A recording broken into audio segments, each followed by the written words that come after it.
म्हणजे भेटलाच नाही। माझ्यासोबत आम्ही गेलेलो दोघी तिघी, त्यातल्या एकीलाही हप्ता भेटला नाही। मग तुम्ही योजना देत नाही, तुम्हाला पैसे देणं होत नाही, तुम्ही काढता कशाला, लोकांना गाजर दाखवता कशाला?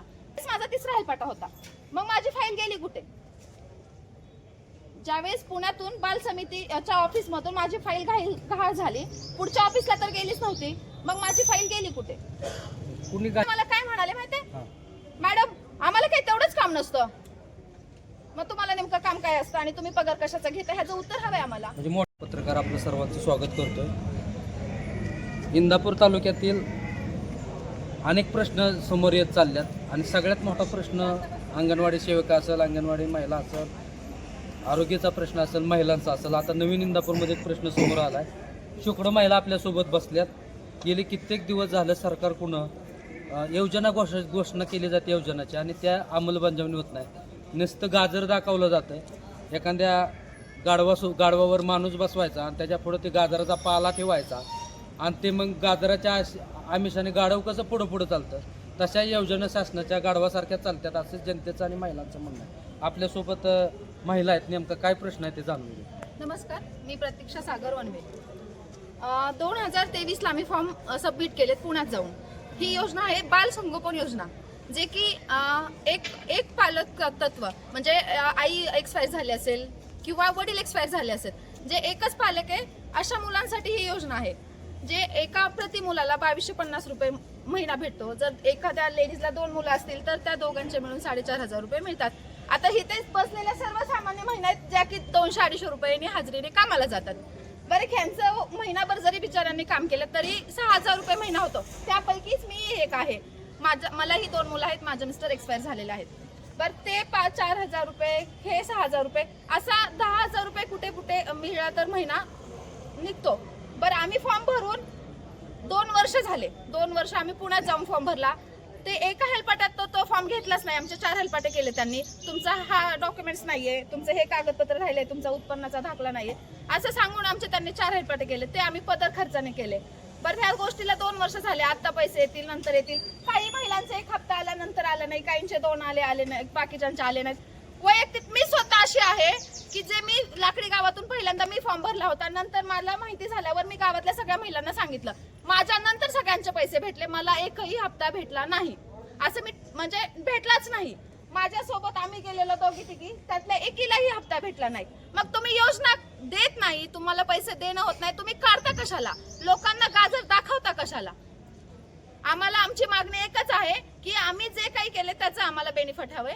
आम्ही जो फॉर्म भरलाय त्याचा म्हणजे पूर्व सगळा मोबदला हवाय।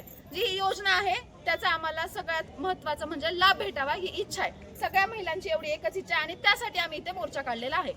तुम्हाला असं म्हणायचंय का ही योजना मध्ये कुठं आर्थिक तोडजोड केली जाते किंवा चिरीमिरी घेतली जाते? चिरीमिरी म्हणजे आम्हाला डायरेक्ट उत्तर देतात टोलवाटोलवीचे। आता तुमच्याकडे आम्ही आलो, आता हे सर माझा फॉर्म आहे। हा ठीक आहे, ह्यात हे नाहीये मॅडम, मग हे तुम्ही घेऊन पुढच्या बुधवारी या, पुढच्या बुधवारी या। हे जेवढं तुम्हाला बोलणं सोपं आहे तेवढं आम्हाला जाणं सोपं नसतं, असं म्हणजे तुमचं म्हणणं असं मी स्वतः 3 हेलपाटे घातले। तुम्ही आता म्हणाला की मागून फॉर्म भरलेला पैसे मिळाले पण मला मिळाले, आम्हाला मग जे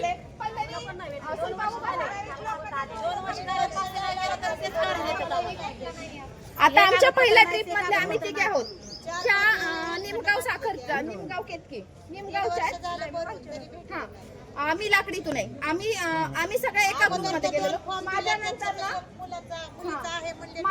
ना रोहिणीताई आणि त्या उभा राहा, ज्यांना की मी सांगितलं होतं अशी योजना आहे।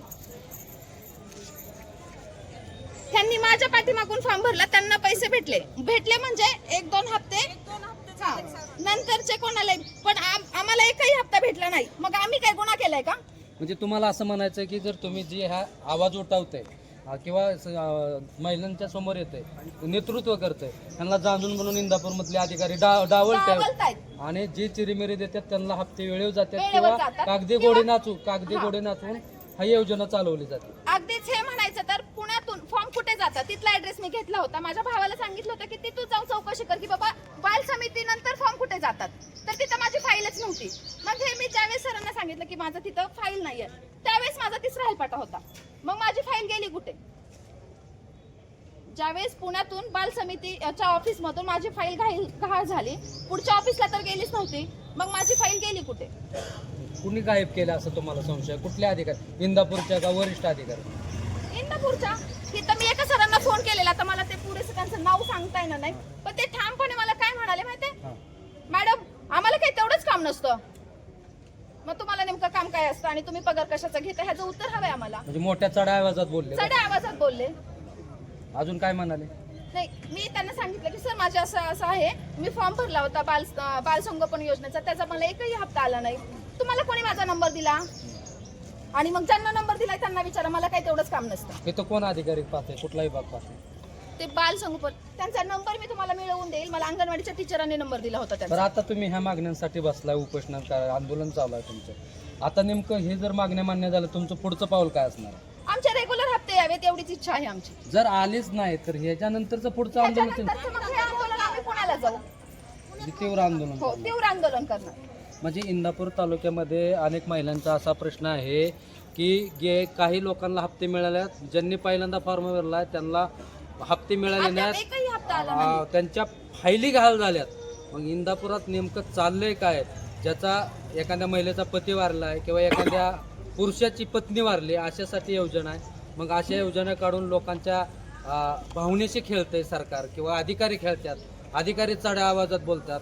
तिथं जे अधिकारी प्रशासनातला असेल, तहसीलदार असेल, पंचायत समिती असेल, पोलीस डिपार्टमेंट असेल, जे नवे ह्या देशाचा राष्ट्रपती सुद्धा हा जनतेच्या आणि शेतकऱ्याच्या सेवेसाठी आहे. तुम्ही परीक्षा देऊन नोकरी करता, पास होता, IAS होता, MPS होता, ही तुमच्या पगारासाठी होत आहे. ही जनतेच्या कररूपी सेवेतला पगार तुम्हाला जातो आणि तुम्ही लोकांची सेवा करताय. लोकांची सेवा करण्यासाठी तुम्हाला अधिकारी नेमलेला आहे, आरेरेवेची आणि चढी भाषा करण्यासाठी नाही. अशी महिलांची तीव्र प्रतिक्रिया नेमकं इंदापूरमध्ये चाललंय काय?